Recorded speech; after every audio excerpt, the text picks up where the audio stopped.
Hi everyone. Today we will speak about one of the very important ratios in stock market, and it is very important to understand the asset nature of the company because this gives you the clarity if the stock is very expensive compared to its actual worth. You can also use this ratio to understand if the stock is expensive or inexpensive compared to its market price. So the ratio which I'm going to talk about is called PB ratio, which stands for price to book value ratio. So let's get started. To understand this concept better, let's answer this very simple question. Is there any ratio which can help you understand if stock is overpriced compared to its real assets? Would it be PE ratio, or is it debt ratio, or is it PB ratio? I think we have already answered this question. So now let's quickly understand how it is derived so that you can use it during your fundamental analysis of any stock. So first understand the book value of a share. Book value is simply equity capital by number of total shares. And if I take the example of ITC, the equity capital is 60,899 crores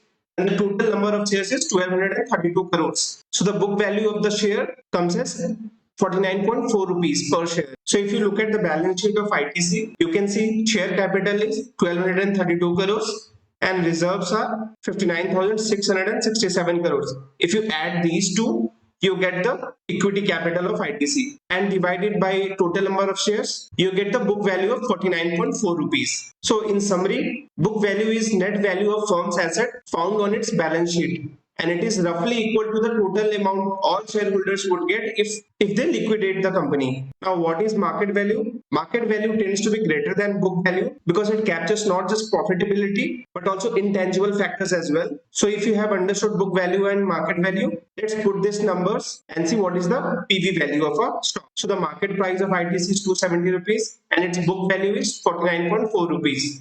So if you plug these numbers, you get PV value as 5.4.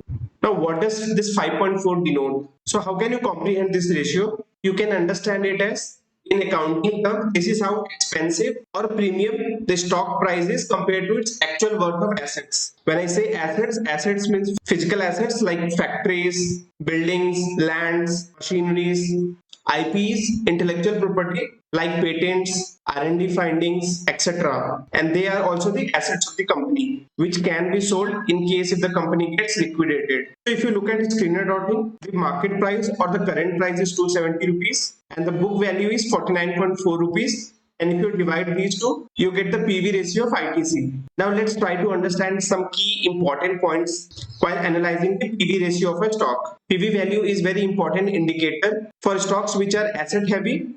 Example, your sugar industries, power plants, real estates, even the infrastructure companies. So for these kind of companies, it is very important what is the actual assets they own, and the underlying asset can justify the market price of stock. So in that sense, lower PV value means company is not overpriced compared to its actual assets if you factor in the underlying assets. But it is very important to understand that you should compare PV ratio with peer companies only. For example, power companies can have different range of stable PV ratio, and the amount of assets which are required for power generation would be very high as compared to sugar industries. So you should always compare PV value with the peer companies. In the contrary, asset light companies like Google, IEX, IRCTC, NSE, CDSL. So these are very asset light companies. They don't own a lot of physical assets. They are usually internet based companies which does not require a lot of factories, equipment, machinery, etc. etc. So to analyze these kind of companies, it is better to look at P ratio instead of PV ratio.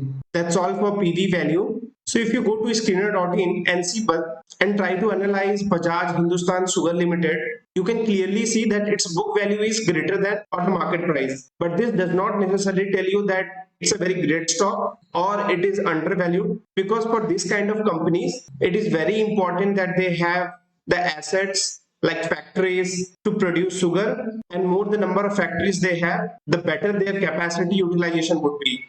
So hope you like this video. Let me know if you have any comments. Thank you.